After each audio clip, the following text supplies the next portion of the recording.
and we've also got Mimi. Mimi, could you quickly say hello to everybody who's joined us? Hello, and Mingalaba. I'm Mimi. Mimi Win is my full name, and I'm a teacher and a teacher trainer from Myanmar.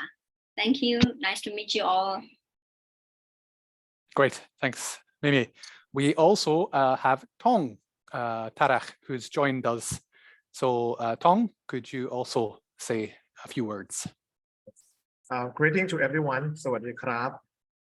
So my name is Tarat Putarak Tong. I am from Thailand, and in case you wonder why I am in this uniform, it's the uniform for officers in Thailand that we have to wear on Mondays. Nice to see all of you here. Thank you very much. Very interesting on a Monday. I didn't know that, Tong. Okay, great. Thank you, Tong. And last but certainly not least, thank you for waiting, is Mai. Hello everyone, my name is Mai. I'm from Vietnam. Xin chào. I have been working as a teacher and teacher trainer in Vietnam for over 20 years, and it's my pleasure to be here. And thank you very much for the opportunity for me to talk and share with you my experience in language assessment. Great. So we are all joined here today for one main reason, and as you can guess from the background, it's assessing learning.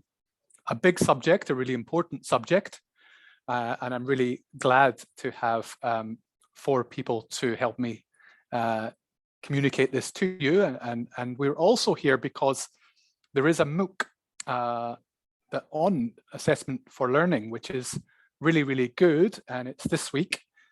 You can join it from the beginning after this webinar, and thanks to Mai, we're going to get a bit more information at the end of the webinar. So don't go away, stay to the webinar, stay on till the end, because Mai has a lot of information to tell you too.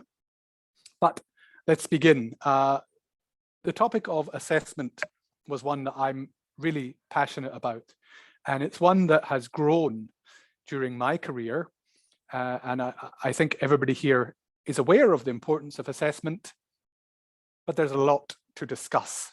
So let's discuss assessment. Amelia, I know that assessment for learning is something you're very passionate about.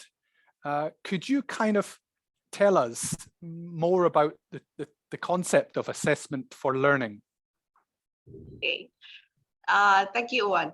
So for me, definitely assessment is something that is inseparable from teaching. And a lot of us understand that with a good instructional in the classroom will result a good will bring a good result on assessment.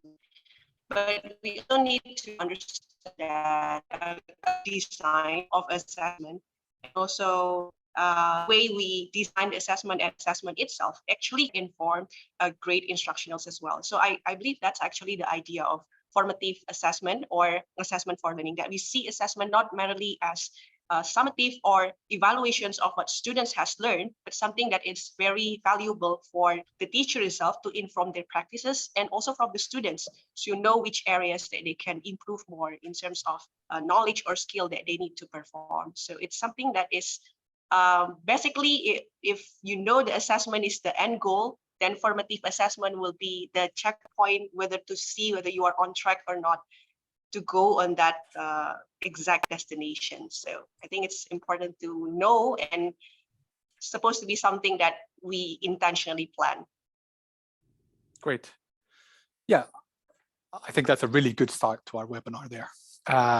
Promote student achievement and learning, and adapt the way we teach, our instruction. That contingent approach, that's really important. I remember, as a new teacher, newly qualified teacher, this was a challenge. I stuck to my lesson plan rigidly. My lesson plan didn't change. Is that right, Amelia? That we should move away? Yeah, that's really right. And I believe that lesson planning should be something that is alive. Most of the thing that we plan in the beginning, I think for me, basically 75 to 90%, I'll definitely change my lesson planning according to what happens in the class. So I believe that unit plan or lesson planning should be a live documents. that day by day we need to reflect and then revise and see whether we are again on track. Okay, Meme, Tong, and Mai, yeah, is that the same for you, or is it different? Yes, for us in Vietnam is exactly the same thing, because we in Vietnam most teachers didn't conduct formative assessment or assessment for learning separately from their teaching. They didn't plan in the past. They didn't plan their assessment for learning, and they only plan their lesson, and they have very limited understanding of what it means by assessment for learning. So that is really something that we need to change now.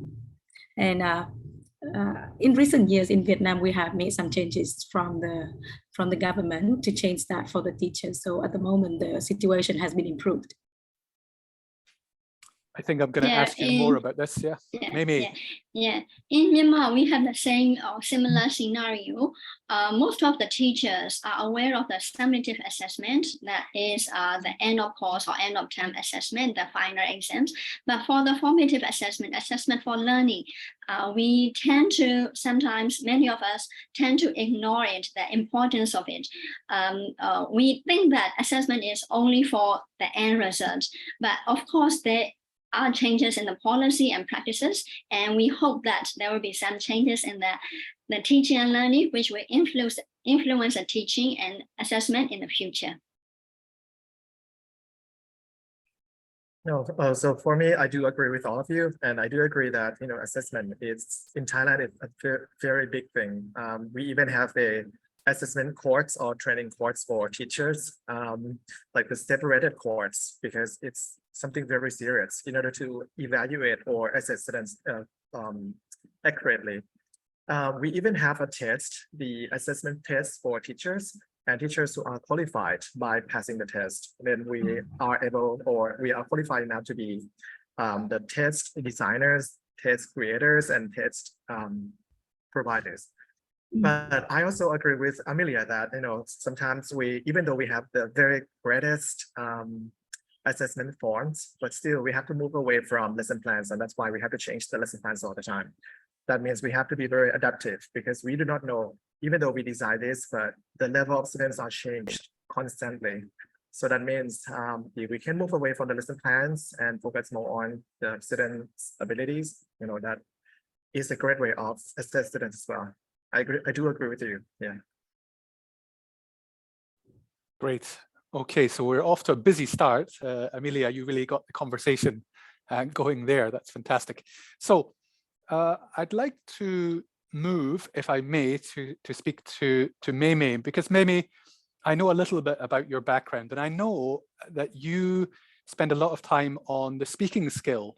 Have I got that right? I hope so. Yes, I've been working as English assessment. So yeah, I know a bit about the practices of the English assessment for speaking skills. Great. And could you tell us, because I think we do assess skills, we hope to assess them together. The integrated skills approach is a very important move. Yes, in the Cambridge assessment speaking tests, we look at the areas. There are areas that we look at when we assess the speaking. The main areas that we look at are, of course, grammar, vocabulary, and pronunciation and fluency. And we also have interactive communication, which is whether the students can convey the meaning and using the cohesive devices. So these are the areas that we look at. Although it is speaking skill, we look at it integratively. And all these together, we do the marking. So when we are assessing students for speaking, we don't look at only the grammar, only the vocabulary, but we also look at the pronunciation and how fluent he or she can speak, and also how well he or she can convey the message. So these are what we call the criteria that we use in assessing speaking. I'm really glad you finished on the word criteria there, because it brings me nicely to Tong. Tong, I know that student criteria is important to you. What did you think about Meme's talk there? Before I give the answer, can I ask Meme something? Sure, Yeah, please. sure, So sure. the assessment has been on the either vocabulary, competency, pronunciation. Is a let's say is an accent a big thing in your country as well, or in for Mai and for Amelia too? Yeah, thank you, assessment. Tarak. Thank you. Thank you. Yes, of course, talking about pronunciation, accent is a big issue in discussion, okay, in teaching and learning in English language teaching. So for us, okay, in Myanmar, we do have our own accent, but looking at the pronunciation area, accent is not counted. I mean, okay, we look at the intelligibility of the students, of the candidates, whether he or she can produce a clear speech. I mean, at the segmental levels, the consonants and vowels and the diphthongs, and the suprasegmental levels, the connected speech, the syllables, and the intonation. So we don't look at the accent that much, but we look at more of whether he or she can produce a clear speech. I think that means Yeah. the same to us in Thailand as well, because Yeah. even though people, of course, having an accent is beautiful. Accent is our identity. This is what I feel about, I think you can notice my accent. Of course, I am not a native speaker and I don't have the British accent, but okay, my accent is my identity, but I am sure that you can understand me quite clearly. That is Yes. beautiful. Yeah. Yes, I agree with that from Mei Mei and Thong, because in Vietnam, we may be lucky because we don't have the accent as one criteria for marking speaking. I think for over the last 20 years or so, when I have been working, I don't see accent has been included in the criteria list for Vietnam. That's great. Because in Thailand, we don't, I mean, for me, at least, I don't put the accent into the criteria. And what about you, Amelia? Yes, I think also the same with all of the other countries as well. And I also believe that accent is identity of our countries, as long as we can convey the message and it's clearly understood by the listeners. That's the point. So should I come back to the question that Ivan gave me? Yes, please. Okay, so go ahead. So towards you were asking me about the students' evaluation, right? Yeah, so I think, Mei, you finished on the word criteria, and it brings us to things like rubrics and criteria. Is that something you're familiar with, Thong? I believe it is, from my knowledge of you. Yeah. So so before I give the answer again, let me tell you briefly about the background of Thailand, educational system. So I teach Matayom 6 students, which is equivalent to grade 12 graders. These students are moving forward to university. So the main focus is to have good scores or perfect scores in order to go to universities. And so in order to achieve this, helping the students, facilitating the students to have good score or perfect scores, I have to say that I have been teaching testing. So I have created so many kinds of rubrics for the students, to get 5 out of 5, to get 10 out of 10, you need to reach the score on the rubrics. But since I kind of get out of the comfort zones of being an English teacher, I focus more on the global issues and things and stuff. So that students can have the global skills and about the, the way they present things. So I focus more on, let's say, teaching for real. So I focus more on the product, not the product, but the process, where I can get to focus on strategies and processes that the students can learn and assess themselves at the same time. So this might sound tough, but yeah, you need to have a tough heart in order to get out of your comfort zones and have the students evaluate themselves, let's say, assess themselves for real. So, so what I do is that in each activities that I have the students do, I allow them to assess themselves without me assessing them at all. So let's say, for example, before I teach about, let's say, deforestation, I have them guess about the content, the vocabulary, the grammar, even the attitudes towards the topic, so that they can get to know how much or how little they know about the topic. And once they are getting to start the lessons, I have them work individual so that they can get to see and evaluate and assess themselves again. Okay, this is how much I know and how little I know. And then they work with their friends, either as a pair work or the group work, so that they can make not a competitive assessment, but let's say comparative assessment, that this is how much they know, this is how much I know. So, how much and how much together is the bigger how much, right? And then at the very last stage, I have them, let's say, reflect themselves and set the goals for themselves. Like, this is how I am going to improve myself.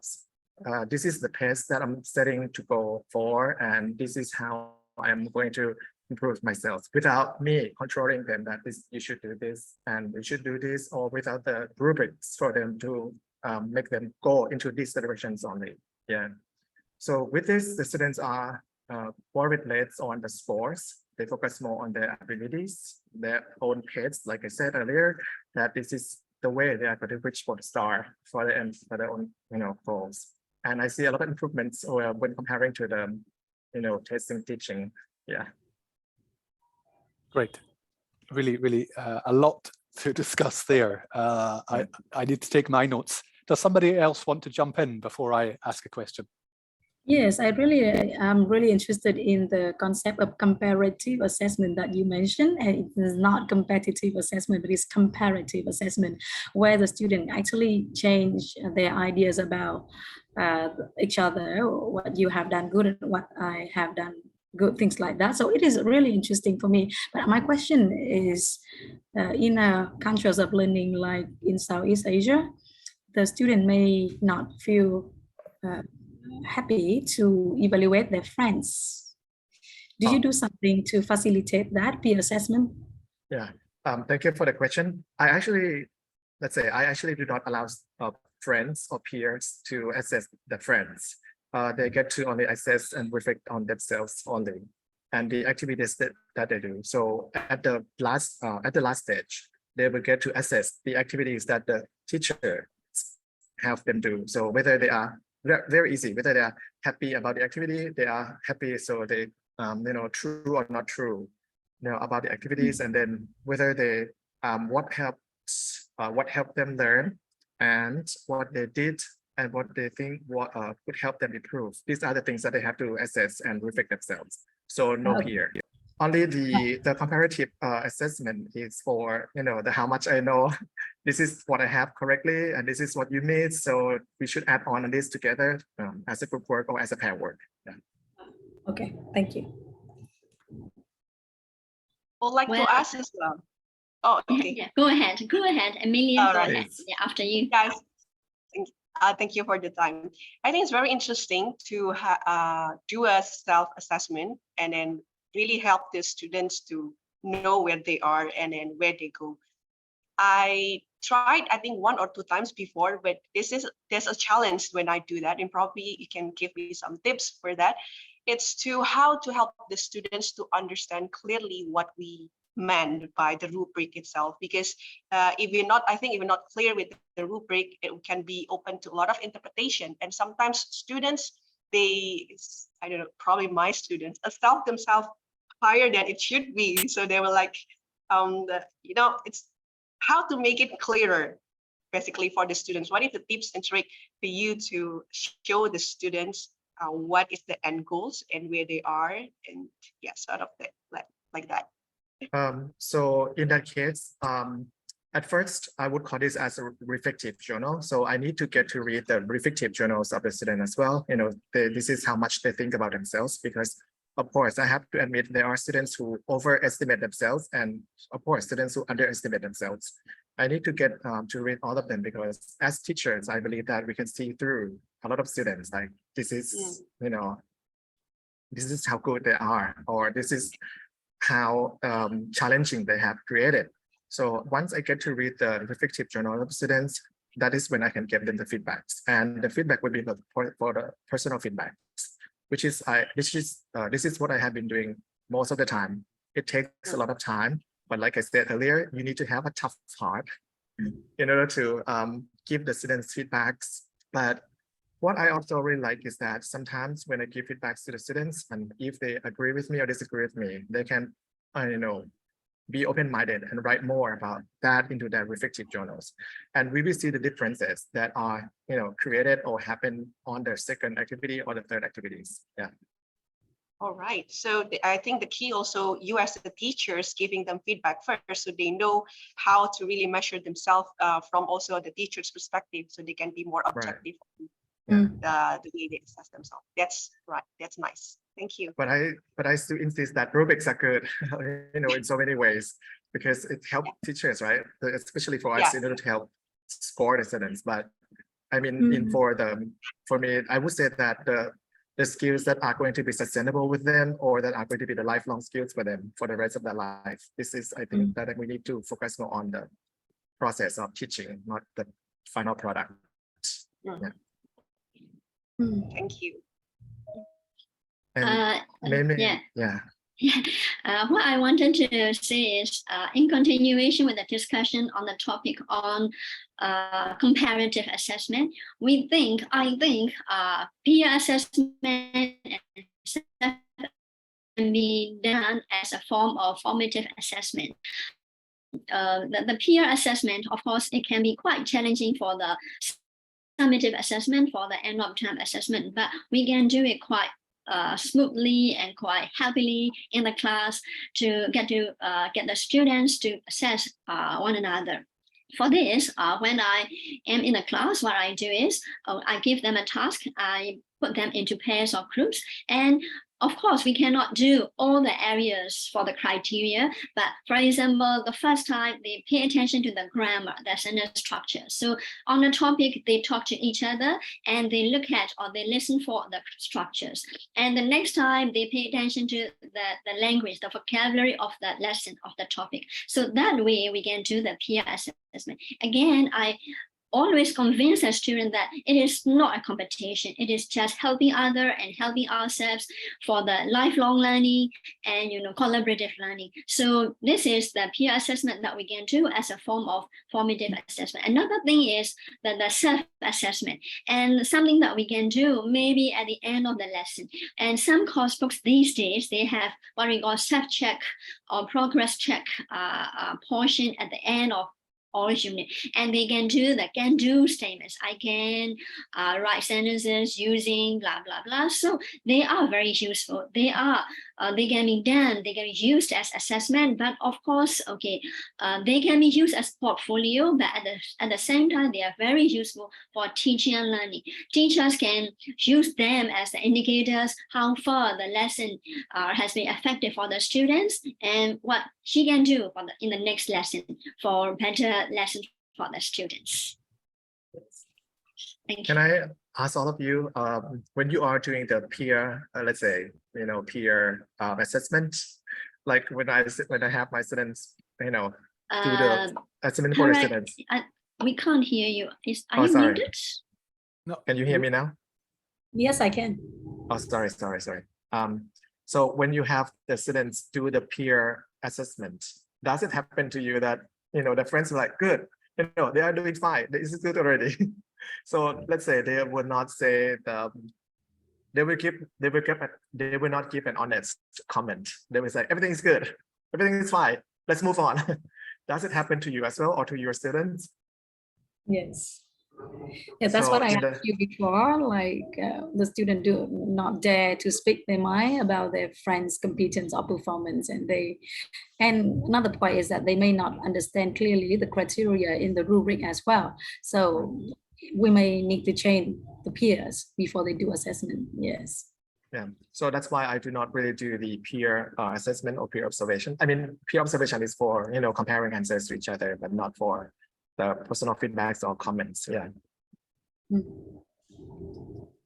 Yeah. Mimi, are you coming in? I hope so. Talking about assessment, there's one thing that comes to my mind, which is about the washback or backwash effect, the influence of testing or assessment on teaching and learning. Maybe our colleagues have something to say on this. The washback effect or backwash. Yeah. We often talk about washback or test. And we don't often talk about watchback of assessment for learning. But when you raise that issues, I think that is very worth discussing, because yes, self-assessment actually have very strong effects on the students' responsibility, taking the responsibility for their own learning. Yes, I agree that maybe we should do a kind of research on that, on the watchback of formative assessment methods. Great. Yes. Yeah. I think I'm going to ask Mai now, because we're getting some questions coming in on the chat. So before I move to the questions in the chat, Mai, there was one which talked about class sizes and so on, big class sizes, and the yes, talking about the pressure of the curriculum. And this is something I know that you've looked into. Yes, so could you help us here? For that? Yes, I prepared for that question today. That Great. is a very popular question that I often receive whenever I have a conference a workshop on formative assessment, and teacher would raise their hand very confidently and say, I have these big issues of large class size. And that is really true in Vietnam, when you know that sometimes primary school classes have 60 students. And the average number of students in a class in Vietnam may be 40. So that is quite large number. And the teacher are also not only affected by the class size, but they are affected by the pressure of the society to produce good students, to produce students who can meet the standards of language proficiency. And so the teacher suffer from a lot of pressure. And I really take this side. I think that in order to do formative assessment for large class and with such large pressure from the system, there is one solution. There's no best answer, but and my suggestion is that we should keep a balance between the quantity and the qualities of assessment for learning that we do. Like, we cannot conduct assessment for learning for all the classes and all the students, but we can divide the one class into many group of students who can receive a special assessment for learning, such as formative assessment, such as self-assessment, or projects, or feedback, special kind of feedback each time the lesson is conducted.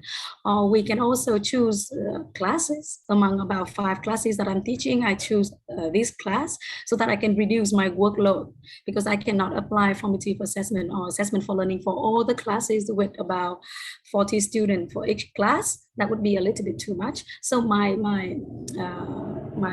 resolution for myself, and I think that may be applicable for other teachers, that we can have many, we can moderate the amount of assessment for learning that we can conduct. We do not apply for all of the students, and we apply for some group of students. Yes. So that is to solve the problem. I hopefully can solve the problem. For example, for me, for a writing class, I may choose a few students who need the most attention to talk to them each time. Yes. So for me, I actually have the same challenge that everyone else has with here. So the classes of, in my school can be up to 40 students or 45 students. And that is a lot of students, the number of students, right?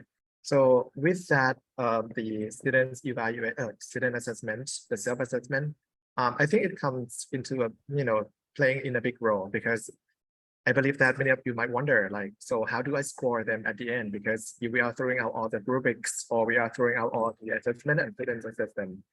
So, like I said, if the students can get to know more about their own pace and their own directions, once they are doing the second and the third or the fourth activity, if I see the improvement in them, honestly, I will give them full score. This is a reward for them in order to see that this is the improvement that they have made. So that, for me, they might feel more comfortable in communicating or creating a communicative language. That's why when it comes to the, let's say, final test, for me, it is always an open-ended answer. So the students can answer whatever they want. Even sometimes some some bad words appear or occur in the test, but no, this is the agreement. There are some agreements that I have to make with the students, but yeah, I allow them to do to set their own pace and to be let's say, free of being themselves. Yeah, that should help with the size of the classes of the students. Yes. Thanks, Tong. So really interesting points there, and just to remind everybody at home, this webinar is just the first in a series, because if you go to the Teaching English website, there is a week-long series of webinars happening at midday UK time, and I think that's 5:30 p.m. in Myanmar and 6 p.m. elsewhere. And those are led and discuss a lot of the issues that we're talking about today, and will really help you get to grips more with assessment for learning. So do check the chat where there's a link, and do stay on to the end, because Mai is going to help guide you how to access that that course, that MOOC, and the webinars. So let's keep going, because we're almost halfway through, but there's still a lot to say. One thing I heard was that feedback from the learner. We always think about the teacher as the owner of feedback. It's always teacher to student. The feedback is one way. It's teacher provides the feedback to the student, not the student provides feedback to the teacher. Now, I'm going to ask Amelia here. Amelia, is it important that the teacher receives feedback from the students? Definitely, it's important, because I think our role is not only to teach, but to make sure they are learning. That's what the point we are talking here, assessing learning. And learning is something that is, how to say that? It's comfort. We don't really see it. But then when we do assessment, it becomes something that offered evidence. So in order to make that comfort into offered, that's the role of feedback. So assessment itself, therefore assessment is also a feedback for the teachers. Of course, it's not only from assessment, a lot of feedback that we can obtain from the kids as well. I just read a book, and it said that critically reflective teachers have to see their teaching through 4 lenses. First is for the lens from the students, and then the second, the lens of the colleagues or the co-teacher. And the third is from the research or the literature, and from themselves as a teacher learner. So I think to get a comprehensive pictures of our teaching itself, it's not easy. So I think it's always a good practice for us as a teachers to be reflective and to always seeking for feedback, because our goal is students, whether the students learning or not, that would be our main focus, not whether we are not what we are teaching, but what the students learn. I think that's my opinion on it. Thank you, Amelia. May I say something here? For the feedback, of course, okay, it is important for the teachers as well. So what I do in my classes, I try to encourage the reflective learning.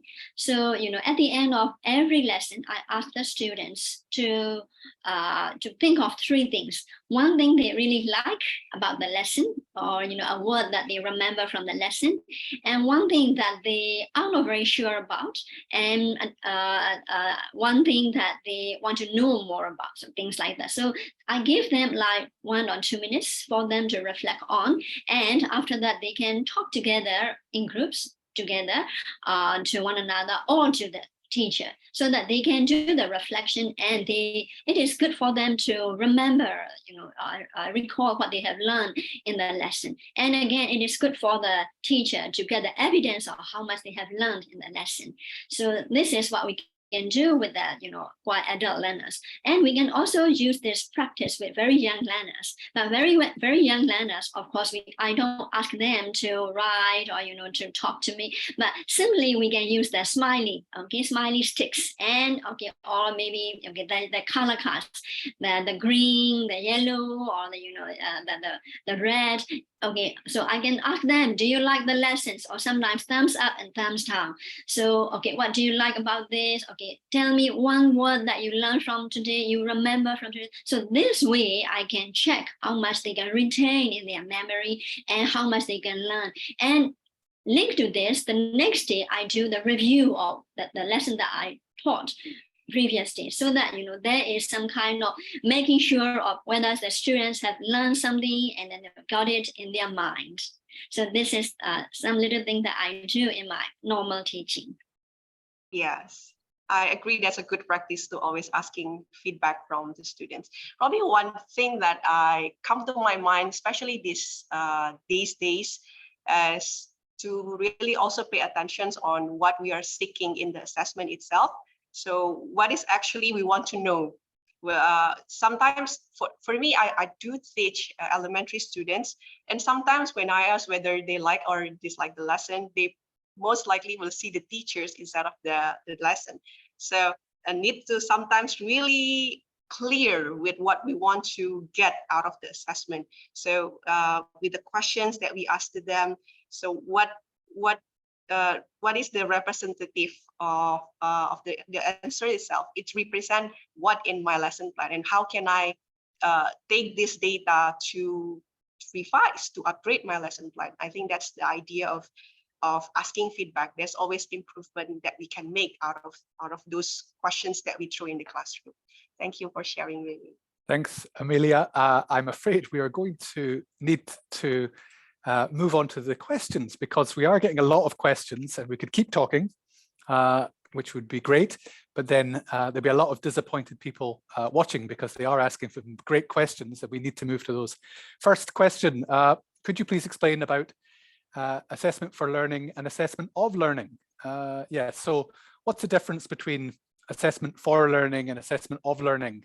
Who would like to take up that question?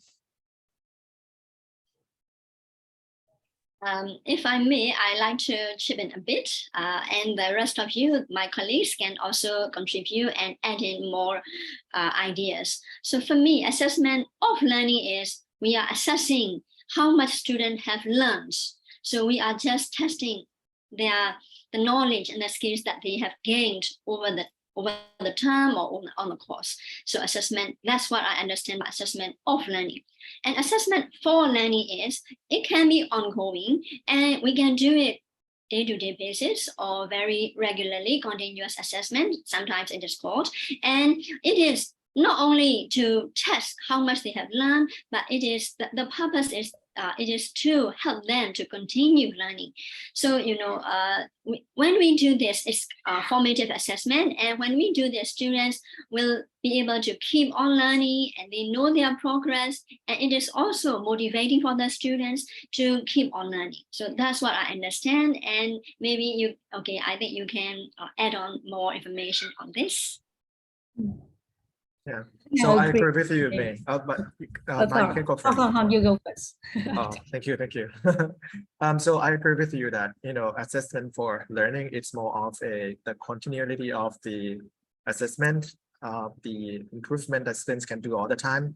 So once the students are given the feedbacks, they get to improve more on themselves. So it's something that, even though the assessment of learning is something that we can do all the time, but I think the slight difference is the feedbacks that can keep the student going on and on for the self-improvement. Yeah. And what were you going to say, Mai? Yes, I totally agree with both of you about the difference between assessment of learning and assessment for learning. One is more like counting what the student have achieved over a period of time, while assessment for learning is to support their learning, and it may be more relevant to formative assessment, that all the process that we have done every day and every week to support the student. It's not only about achieving the outcome of the course, but also supporting the student in their learning process. Sure, yes. Sure. Great. Amelia, anything to add? We do have more questions, plenty more questions. So Just quick additional information. I think first of all, we need to really define first assessment of learning. So what is the end goal that you want to achieve, the students want to perform? And by then you can only design assessment for learning. That's probably my additional note. A great way to finish there on that question. Thank you, everybody. Good. Okay, I'm going to throw quite a challenging question at you now. How can we assess students without bias? So how can we assess students without being biased? Okay. Like I said earlier, so the rubrics, again, rubrics are very effective, but sometimes it can create, they can create bias toward the students because we set up this high level of the quality that we want the students to reach for. So students have to work very, very hard in order to achieve, let's say, the 5 out of 5, right?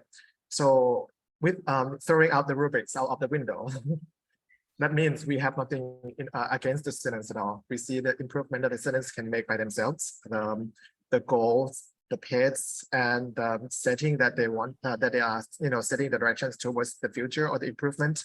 That is how I think we can reduce the bias that we can create.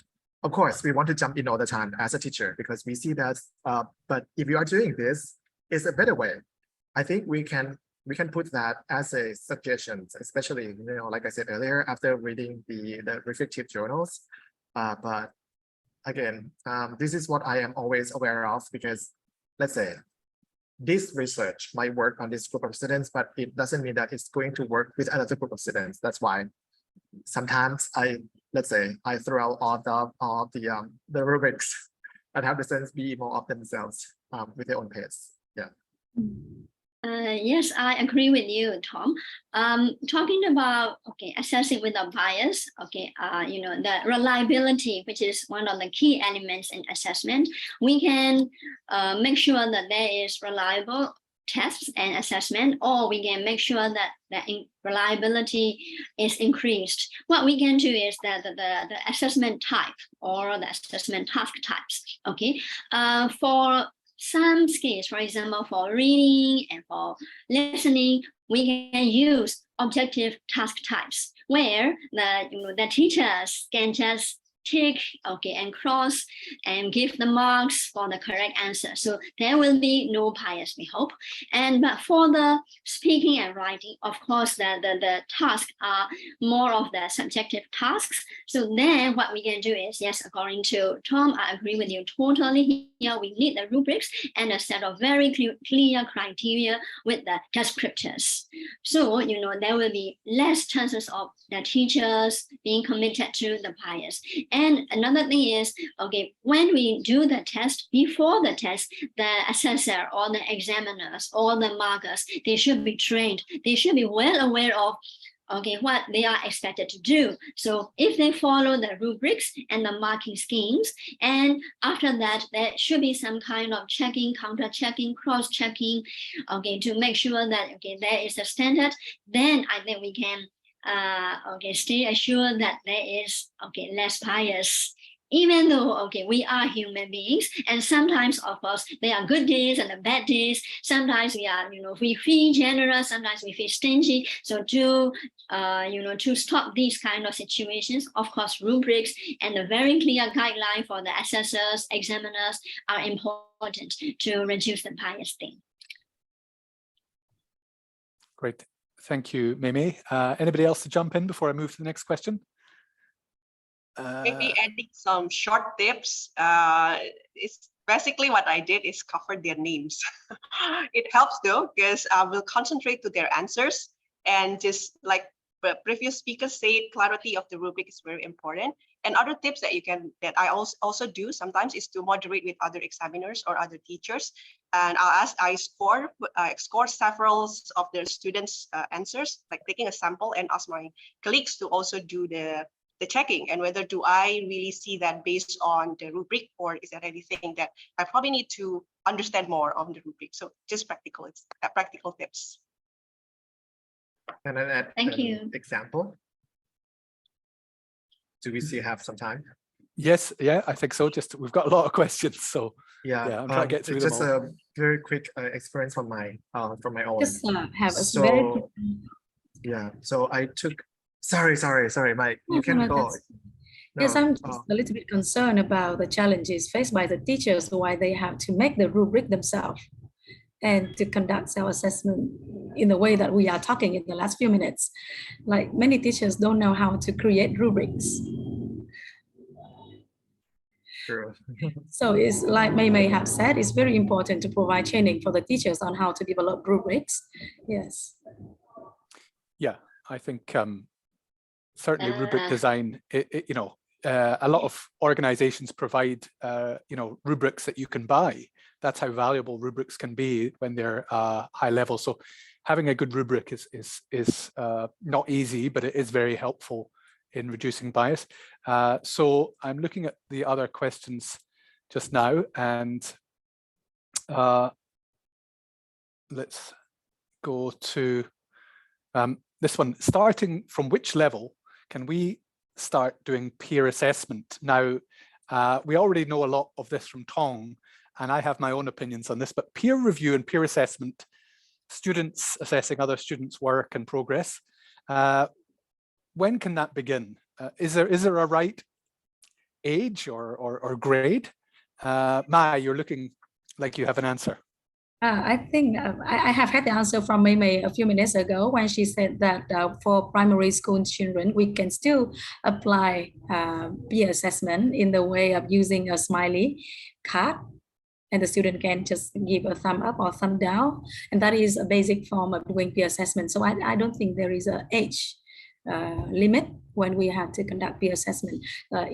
The problem is not how old they are, but the problem is how we are going to conduct the peer assessment and what instrument we are going to use, right? I do agree with you. Or a thumb? So, right. So I think there should be no age restrictions for peer observation, but for me, it would be for like when do we start, or when do we have the peer observation comes in? If it were for me in the context of the classroom, the peer observation should come after the individual work or individual observation. Because like I said, individual observation, if this student knows this much of the topic or know this little of the topic, once they are allowed to be paired up or to do the peer observation, that is when it's a good time for the students to make a comparative checking for between the two of the students or between the group of the students. Yeah. This is, I think, of the when is good for the peer observation or peer feedback, right? Okay, Amelia, are you going to add something? Yeah, it's very interesting. I just remember one short video, probably the listener want to also look for that. It's called Austin's Butterfly on giving feedback. So it was first grader giving feedback on their peer. And I think the clarity of what is the end goal will help the students to give a precise feedback. So it's not only from what they see. So in that video, all the classrooms see the pictures of butterfly, and then the pictures of Austin's butterfly, and they were asking to give feedback to Austin's butterfly. And then the peers start to say that, oh, it should be more pointed on this side, it should be more pointed on this side, and the color should be like this, and you will like amazed by how actually peer feedback can be so much helpful for their friends. So I think it can be started as long as you teach them and you help them to see, not to assess the student itself, but the performance, the work, and then help them to see what good looks like, what is the end goals looks like, so they can give a good and precise feedback for their peer. I think that's, yeah, I think the message is coming, through loud and clear, that it can start at any age as long as we do it appropriately, and and also it's very valuable, but it's not automatic. We must help students to peer assess in meaningful ways and develop their skills through that, maybe through some guidelines and parameters and so on. Okay, so we've got I think it's kind of a comment and a question. We can reduce bias by asking another teacher to grade as well. So maybe if you grade some work and you give it, I don't know, what shall we say, 83, and another teacher gives it 63, then we can say, oh, what's happening here? And that's a good way. And yeah, we've got an agreement that rubrics can help. So that's good. And then there is another question about washback and backwash. After each learning module, is it necessary for teachers to think about washback and backwash after finished teaching in each learning module? I'll open that one up. I think the washback is quite yes. longitudinal. Sorry, I just say one sentence. For me, washback is longitudinal, and teacher may consider that in their mind about the effects of the lesson, but they may not have to consider the various serious washback right after each of the lesson, as is my opinion. Yeah. Thank you, Mai. Thank you. Yes, it's longitudinal. But at the same time, okay, we need to check whether, okay, if we have the SMART lesson aims, we can see whether, okay, our aims are achieved at the end of the lesson. And in some situations, when we teach to the test, meaning when there is a situation like the exam-oriented teaching, when we teach to the test, then we can make sure that this skill, this testing strategy has been achieved in this lesson, and then of course we can check whether there is a positive washback effect or not in the lesson after the lesson. Great, thank you, Mimi. We are sadly running out of time very quickly, and that's a shame because we've had so much input and great learning from this.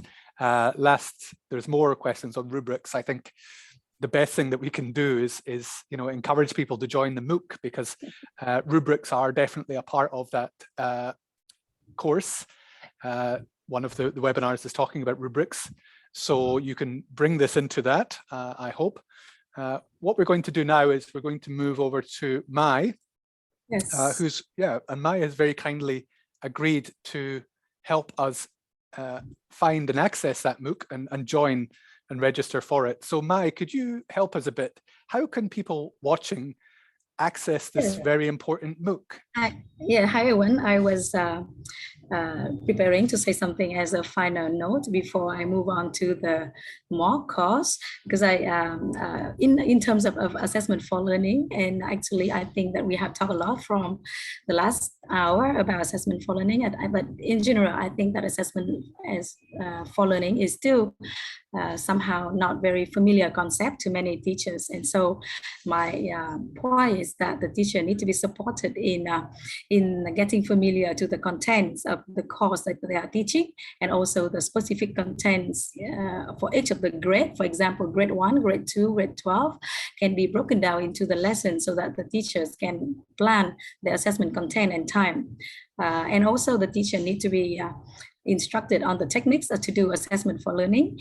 And most importantly, I think the teacher need to be prepared on how to change their mindset about assessment for learning, and to prepare to do assessment for learning with sincerity with the student, so that they can get to know the student, and so that assessment for learning is not a challenge for the teachers, but it can be a way to improve ourselves professionally, to talk to the student and to get to know the student, and to do it formative assessment or assessment for learning in a way that the student can feel ready and safe to review to us about their learning product and process.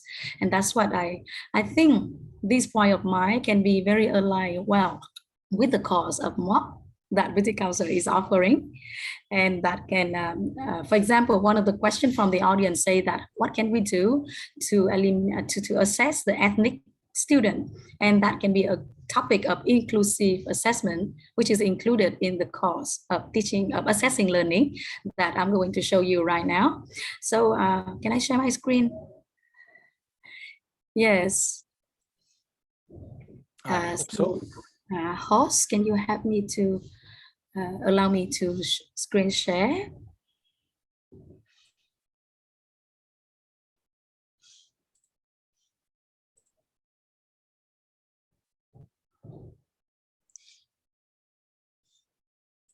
Yes, I still cannot share my screen.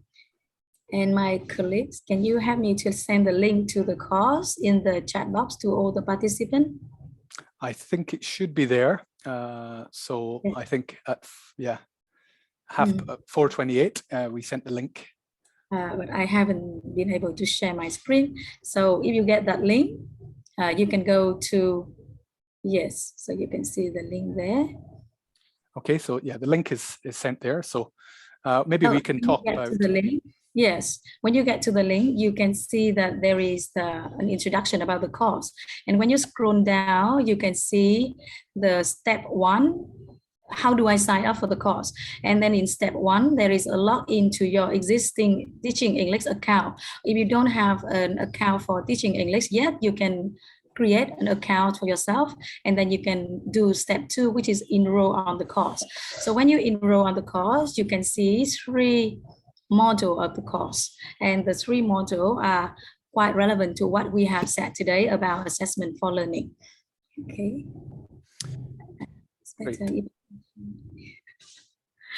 There we go. Yeah. I think it's coming up now. So we've got session 1. Let's scroll down to session 1. Yes. We've got assessment for learning, the road to improvement. And also, I just wanted to flag, that's today's. And tomorrow we do have the rubrics. Is that right? Could you scroll down a bit more? Rubrics have been a big part. Can we scroll down to session 2? It's coming. I believe it's scroll down to session 2. And there we are. See, I wasn't wrong. It's got rubrics, developing scoring rubrics, so that's okay. Sorry, I was jumping in there. Yes, this is actually about the week-long series event, and you can sign in to develop your understanding about assessment for learning. I think that's quite specific module. There are several modules in several weeks, but there is the mock course. There's the link to the mock course. The name of the mock course is Assessing Learning.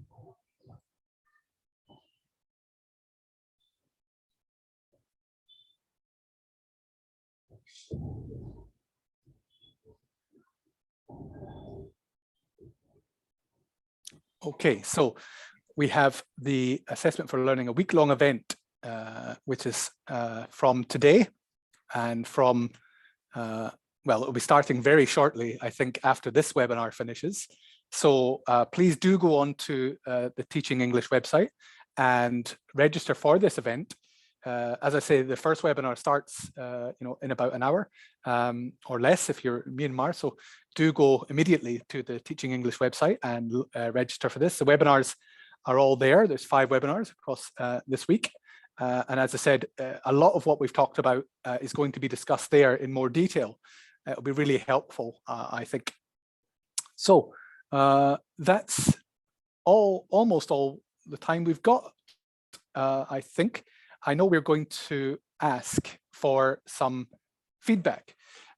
We really do love to hear your feedback, and it does help us design these webinars for you and improve them. So we're going to share how you can give us feedback on this webinar shortly. But any last messages or top tips from our panel while we do that?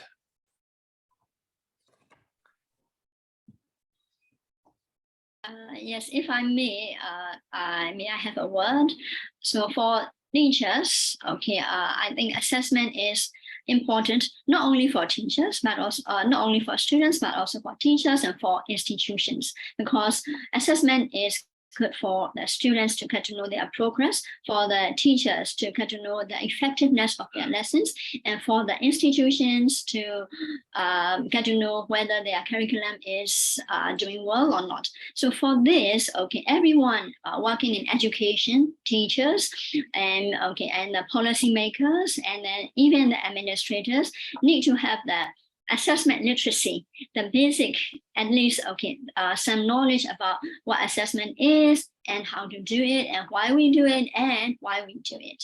So I think it is a must for all of us. So I encourage you to attend, to join up the webinar, which is useful for us. Thanks, Mimi. Any last words? For me, is if I have to repeat the most important message I want to say about assessment for learning is that the teacher need to do assessment for learning with the right mindset and attitude, so that we can be friends to our student, and at the same time we are learning together with our student in this lifelong learning process. So that's my message. Great. So for me, it would be let's say there is no right or wrong about, when it comes to assessment for learning, as long as you set the right goal for the students, whether you are teaching, testing, or teaching for real, they can be both very effective for students and teachers. So don't be afraid to do the assessment for the students and yourself. Yeah. Probably from me quoting from what I mentioned before, I'm a strong believer of backward design or understanding by design, that teachers have to first really understand what is the end goal that they want to achieve for their students, and therefore can design an accurate assessment. Accuracy of the assessment is critical for informing your instructions in the class and also to make decisions about the students. Thank you.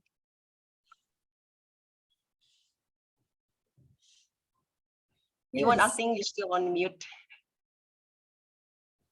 I was doing so well until then. Never mind. Okay, well, it's just left to me to thank everybody watching at home. Thank you so much for your time. We hope it's been very valuable. And also thanks to our 4 speakers today. I've learned a lot, and I'm sure everybody watching has as well. But I'm sure there's more to come from the webinars. So do remember to go and sign up. They're going to start very shortly. And we've got 5 great webinars all on this subject. That's it from me. I think it's bye from everybody. Goodbye. Bye. Yeah, ขอบคุณครับ Bye. Thank you. Ciao. Ciao.